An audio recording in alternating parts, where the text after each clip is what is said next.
Om Swastiastu, perkenalkan nama saya Gracia Salakoro.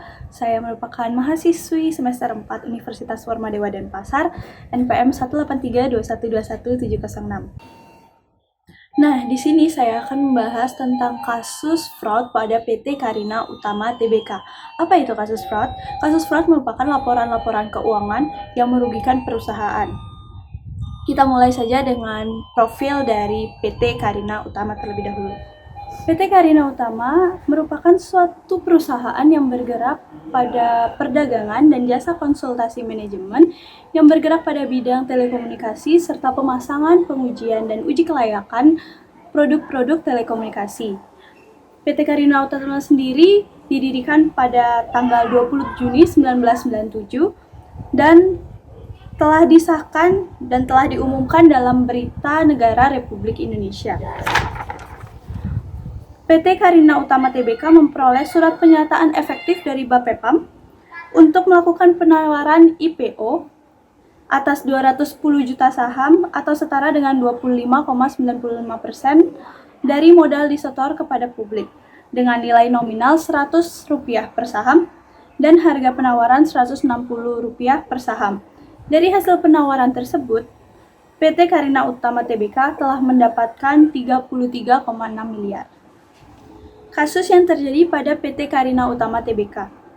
PT Karina Utama sebelum melakukan IPO telah dicurigai melakukan kecurangan pada penginputan laporan keuangan tahun 2008. Dalam dokumen laporan keuangan 2008, nilai aset perseroan terlihat naik hampir 10 kali lipat dari 7,9 miliar menjadi 76 miliar pada 2008. Adapun ekuitas perseroan tercatat naik 16 kali lipat menjadi 64,3 dari 4,49 miliar. Sama halnya dengan tahun 2008, laporan keuangan tahun 2009 juga diduga penuh angka-angka yang fiktif. Dalam laporan keuangan audit 2009, Katarina mencantumkan ada piutang usaha dari MIK sebesar 8,606 miliar dari pendapatan MIK sebesar 6,773 miliar. Selain itu, PT Karina Utama Tbk melakukan pengelambungan aset dengan memasukkan sejumlah proyek fiktif senilai 29,6 miliar. Rinciannya adalah piutang proyek dari PT Bahtiar Mastura Omar 10,1 miliar, PT EJ Indonesia 10 miliar, dan PT Inti Bahana Mandiri 9,5 miliar.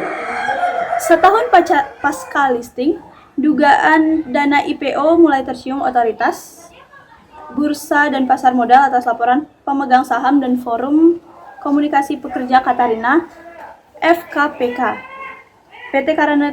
PT Karina Utama Tbk diduga melakukan penyalahgunaan dana hasil IPO sebesar 28,971 miliar. Dari total yang diperoleh sebesar 33,60 miliar, realisasi dana IPO diperkirakan hanya sebesar 4,629 miliar. Dugaan penyelewengan tersebut dipicu oleh laporan keuangan perseroan yang menunjukkan angka-angka yang tidak normal pada tahun 2010 dan jumlah aset terlihat menyusut drastis menjadi 105,1 miliar pada tahun 2009.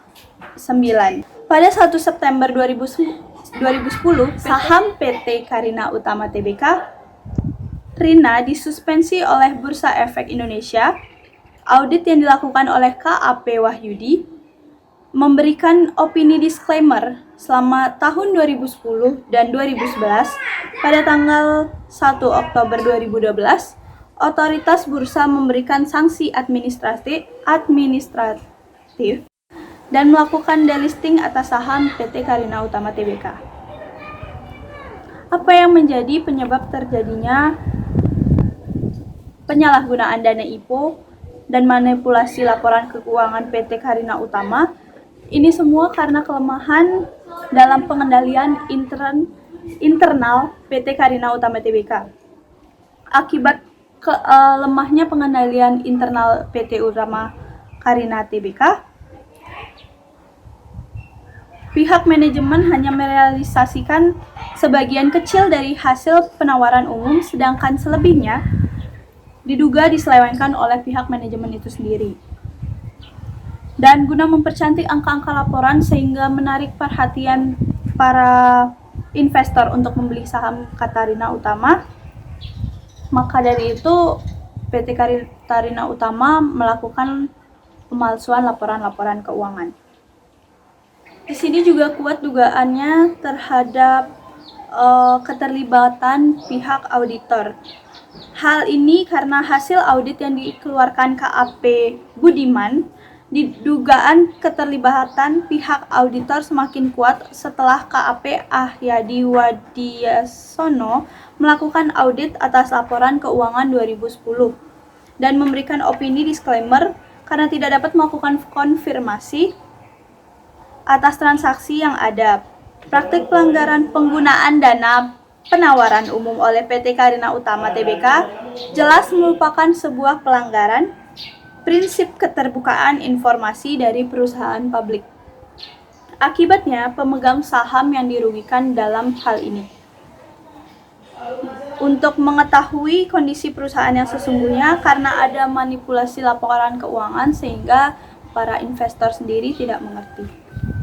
Badan Pengawasan Pasar Modal BAPEPAM adalah otoritas tertinggi di pasar modal yang melakukan pengawasan dan pembinaan pada setiap pasar modal yang ada. BAPEPAM berwenang untuk mengadakan pemeriksaan dan penyelidikan terhadap setiap undang-undang pasar modal dan peraturan pelaksanaannya. Hal ini sudah diselesaikan oleh BAPEPAM dan sudah diuji oleh BAPEPAM. BAPEPAM masih melakukan pemeriksaan terhadap adanya dugaan penyelewengan dana penawaran saham perdana Initial Public Offering atau IPO yang dilakukan PT Katarina Utama Tbk Rina. Kasus tersebut sudah ditangani oleh Biro Pemeriksaan dan Penyelidikan BAPEPAM LK. Surat pemeriksaannya sudah dikeluarkan. Latar belakang isi surat pemeriksaan ini adalah adanya dugaan penyalahgunaan dana IPO oleh Katarina. Kasus ini berdampak bagi operasional perusahaan karena tidak adanya modal kerja, karyawan tidak diberikan hak-hak secara penuh akibat penghentian operasional perusahaan ini sendiri. Bahkan selama ini manajemen tidak memberitahu bahwa potongan-potongan jam sostek dipotong dari gaji karyawan. Bahkan ada karyawan yang tidak mengikuti jam sostek, tetapi gajinya juga tetap dipotong tanpa alasan yang jelas. Cabang PT Katarina Utama di Medan pun telah melakukan penutupan secara sepihak tanpa menyelesaikan hak-hak pada karyawan dengan tidak membayar gaji dengan pengorbanan yang telah mereka berikan kepada PT Katarina Utama sendiri. Kesimpulan yang bisa kita ambil dari sini adalah PT Katarina Utama Tbk telah melakukan perbuatan yang bertentangan dengan good corporate governance. Hal tersebut dapat dilihat dari banyaknya tindakan kegiatan kejahatan yang dilakukan mulai dari penyimpangan dana, merugikan pemegang saham, manipulasi laporan keuangan yang melibatkan pihak eksternal sehingga tidak dibayarkan hak-hak karyawan mereka, yang seharusnya sebagai perusahaan go public mereka memberikan laporan keuangan secara jujur sebagaimana UU yang mengatur dalam perdagangan di bursa. Tentunya hal ini melibatkan banyak stakeholder yang mengharapkan keuntungan dari perseroan tersebut menjadi kandas. Sekian presentasi dari saya. Terima kasih.